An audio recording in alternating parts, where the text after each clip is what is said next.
Salut les raboteurs et bienvenue dans cette nouvelle vidéo. Alors aujourd'hui on va parler de mon nouveau bébé qui est dans l'atelier, c'est la scie plongeante de chez Bosch Pro. Mais avant de commencer de parler de la machine, je tiens encore une fois à remercier Outils des Pros. Comme vous le savez maintenant, je prends tout mon matériel chez eux. Ils ont réussi à cibler mon besoin en fonction de ce que je fais et ça m'a dirigé vers cette machine. Donc je vous invite encore une fois à aller sur leur site. Donc on va passer tout de suite aux caractéristiques de la scie plongeante. Ensuite on va faire quelques essais et on fera un débrief à la fin sur les points positifs et les points négatifs. Bon alors pour commencer, cette scie, alors on peut l'acheter toute seule. Moi je l'ai acheté en pack. Donc dans le pack il y a un rail d'1,60 m qui a déjà son pare-éclat bien sûr. Sa boîte de transport, la scie bien évidemment. Donc la boîte de transport, alors moi elle est déjà jumelée avec la fleureuse, donc là c'est vraiment pratique pour le transport et pour les maintenir en bon état tout simplement. Donc c'est le modèle GKT 55 CGE, donc clairement c'est la concurrente directe du modèle Festool, la TS55. C'est plus ou moins les mêmes caractéristiques. Elle va être un tout petit peu moins chère d'une centaine d'euros parce que Festool a fait aussi des efforts sur le prix. Donc celle-ci s'en rapproche. L'avantage de ce modèle par rapport à d'autres modèles, celui-là il a un rail d'1,60 m qui est déjà très bien. Souvent c'est des rails d'1,40 m ou plus petits, donc on peut toujours en rajouter d'autres, hein. Ça se rachète avec des petites languettes en ferraille qui permet de faire 2, 3, 4, 5 mètres à l'infini. Donc voilà, donc c'est un système, alors les lames c'est un diamètre 165 pour un alésage de 20. Donc ce modèle quand on l'achète c'est fourni avec une lame, que je me trompe pas, il me semble que ça soit 40 dents, il me semble. Je le mettrai en bas si je me trompe. Après tout ce qui est puissance, tout ça, je vais pas rentrer dans les détails, c'est marqué dans le manuel d'utilisation. D'ailleurs, je vous invite vraiment à lire chaque manuel pour chaque machine. Il y a des spécificités à savoir et c'est toujours bien de connaître un peu tous les éléments de sécurité et les éléments de fonctionnement de la machine. Donc pour la machine, il va y avoir la gâchette de sécurité et la poignée. Si on n'appuie pas sur cette petite gâchette avec le pouce, on va pas pouvoir descendre la lame. Elle est bloquée. À partir du moment qu'on va appuyer, on va pouvoir descendre la profondeur. Ensuite, on va avoir un réglage de 0 à 47 degrés, ce qui est énorme. Voilà, donc là il y a une molette devant, il va y avoir la même molette derrière et on va pouvoir incliner jusqu'à 47 degrés. Et je trouve ça plutôt énorme. Souvent les machines s'arrêtent à 45 et donc là le 47 il est vraiment pratique. Ensuite on va retrouver deux petits boutons ici, là et là. Donc en fait c'est sous la semelle, il y a des petits taquets. En fonction de comment on tourne à gauche ou à droite, ça va gérer la glisse sur le rail. Donc en fonction de comment il est mis, soit il y aura du jeu, en fait c'est pour éviter et limiter le jeu sur le rail. Alors clairement je l'ai pas essayé en fonctionnement, je l'ai juste essayé comme ça et il n'y a aucun jeu, aucun jeu. Donc je vais garder ce réglage d'usine. Si je vois que les coupes ne suivent pas un trait prédéfini, bah, je ferai des micro-réglages. Ensuite on va avoir, alors pour le réglage de la profondeur, alors on va avoir un petit bouton à presser ici qui va permettre de coulisser et de choisir. Donc bien sûr il y a des crans à chaque fois, hein. Donc il y a donc on règle la profondeur, donc on utilise ce petit bout en plastique rouge qui va déterminer la profondeur. Donc on va pouvoir aller jusqu'à 55 mm de profondeur.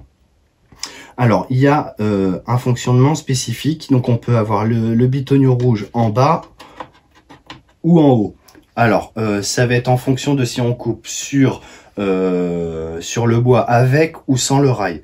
Donc si on met la position en bas, c'est pour couper sans le rail. Donc la lame, elle va descendre un peu moins.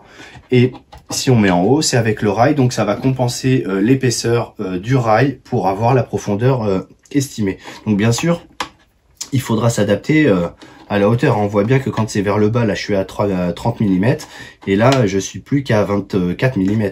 Donc bien sûr, on adaptera la profondeur une fois qu'on aura déterminé la position du bitonio rouge. Ensuite, pour changer la lame. Alors, il y a des modèles qui sont très pratiques où on peut, donc je sais que c'est Mafel qui fait ça. Il y a un petit clapet et on enlève tout de suite le capot. Sur ce modèle-là, comme d'autres, la plupart, dans 90% des modèles, mais je vais dire même 98, il y a que Mafel qui fait ça. Là, il va falloir descendre la lame. Donc, on va faire comme ça. On va descendre la lame en profondeur. Et une fois qu'on va arriver à avoir l'axe de la lame dans ce trou qui est ici, voilà, on va lever ce taquet qui va venir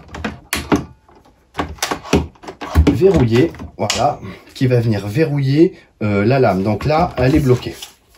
Donc là, on est en position, c'est-à-dire qu'on a les mains libres. Donc là, c'est plutôt cool. Donc il y a une clé qui est fournie ici dans le manche. Et on va avoir, une fois qu'on a lavé ce petit taquet, ce petit bouton là, donc c'est le même principe qu'une meuleuse, qu'une disqueuse. On va arriver sur un cran bien spécifique. Et quand la lame ne tourne pas, on va pouvoir desserrer. On va enlever les éléments qui retiennent la lame, changer la lame et faire le processus inverse. Donc là, je vais relever tout de suite la lame. Et voilà, dès qu'on a baissé ce taquet, ça se relève automatiquement. Ensuite, en termes de prise en main, le peu de fois que je l'ai pris en main, parce que au final, je viens de l'avoir, les plastiques sont... Enfin, la prise en main est vraiment bonne. Le grip, il est bien, mais je trouve qu'il glisse un peu. Je pense que l'accroche, ça serait mieux avec un grip vraiment... qui accroche mieux tout simplement. Sinon les poignets sont ergonomiques. Le poids, alors j'ai pas le poids en tête, mais clairement en termes de poids c'est pas lourd du tout, contrairement à un modèle standard de scie circulaire.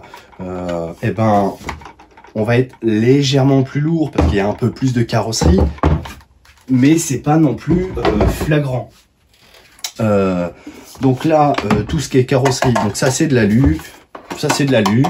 Il y a quelques pièces en plastique qui permettent d'adapter. Alors, qui permettent de s'adapter sur d'autres rails. Alors je sais que la Bosch va pouvoir s'adapter en enlevant cette petite plaque en plastique à l'aide de 4 vis. On va pouvoir l'adapter sur des rails Festool. Voilà.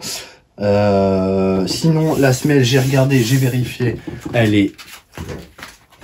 En termes de finition, elle est vraiment parfaite. Il n'y a pas de jeu. Parce que je sais que dans certains modèles, ben, l'usinage, il est pas top. Donc là, j'ai vraiment aucun jour. Elle est parfaite. Ensuite, on va avoir un système d'aspiration. Alors, dans certains modèles de machines, on va avoir un système soit qu'on emboîte pour s'adapter à un aspirateur standard. Mais souvent, cet embout, il tient, mais pas longtemps, ou il tient pas dès le départ. Là, c'est un embout qui est fixe, qui est sur un axe, et il y a des crans, je sais pas si vous l'entendez. Voilà. Et il est vraiment bien, donc les finitions sont vraiment au top. Je suis très content, très content de cette machine. En tout cas, pour l'instant, je ne l'ai pas utilisée, donc on verra tout à l'heure. Et ensuite, on a un petit cache ici qu'on va pouvoir descendre à volonté ou à remonter pour les éjections des poussières et pour éviter que ça bourre, tout simplement. Et puis voilà, donc on va passer tout de suite à des essais. Donc je vais prendre du mélaminé. Parce que en fait là actuellement c'est une lame pour le bois, donc c'est pour du débit avec des finitions moyennes. Donc je vais essayer, voir les éclats que ça fait avec le pare-éclat. Et ensuite j'ai acheté une lame en même temps spéciale mélaminée, et on va faire le comparatif entre une lame spéciale mélaminée et une lame standard. Donc celle-ci elle a 40 dents et j'en ai pris une de 48 dents, il me semble. Donc c'est parti, on passe au test.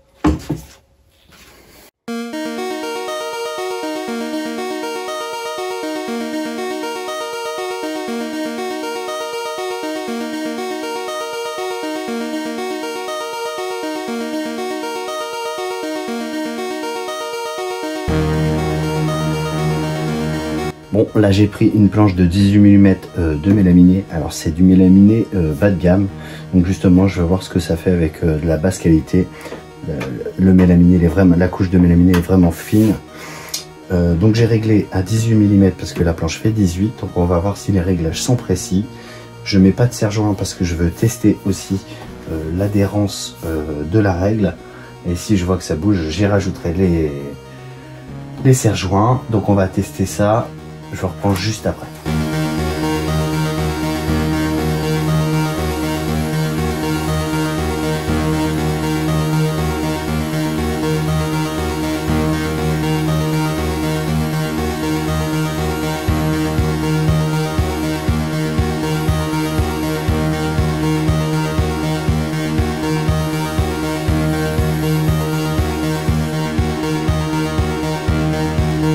Bon voilà le résultat, franchement, et là c'est la lame de débit, hein.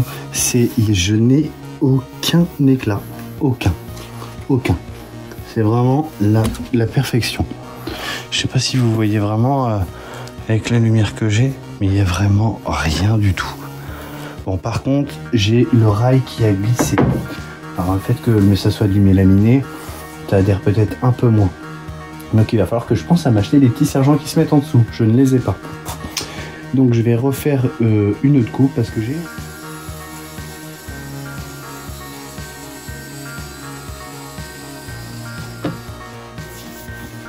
Non mais il y a vraiment rien à dire.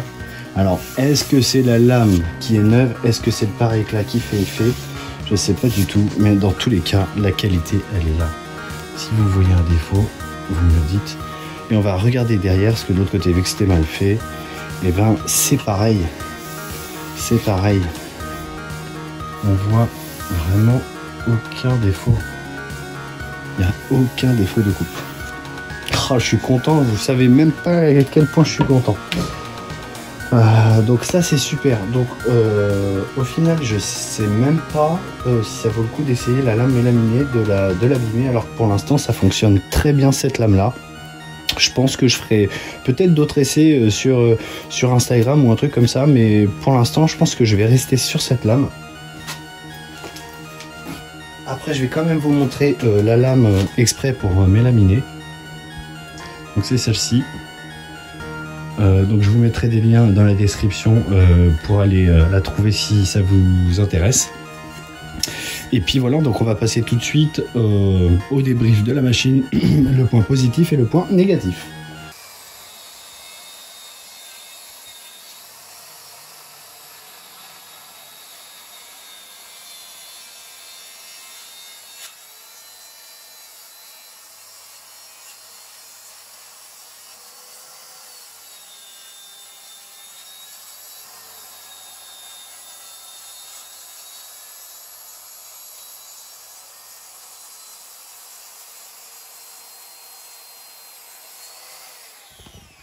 Bon, après ce petit essai, on va commencer tout de suite par les points positifs. Le très gros point positif, c'est tout ce qui est action mécanique, donc effectuée par nous-mêmes. Et ben, tous les aimants, ça roule super bien. J'ai pas essayé le 45 degrés encore, mais juste comme ça à la volée, j'ai pas essayé en découpe, hein, mais le fait d'actionner en fonction des marques et de la qualité, on sent que ça accroche. Et là, il y a rien qui accroche. Les finitions sont nickel. On sent que c'est de la cam. On sent que c'est costaud, quoi. Quand on l'a en main, on sent la robustesse de la machine. Le côté pratique, donc ça va être pour arrêter la lame, pour bloquer la descente. Les poignées sont faciles, c'est très ergonomique. On va noter aussi la précision de la plongée qui est ultra précise.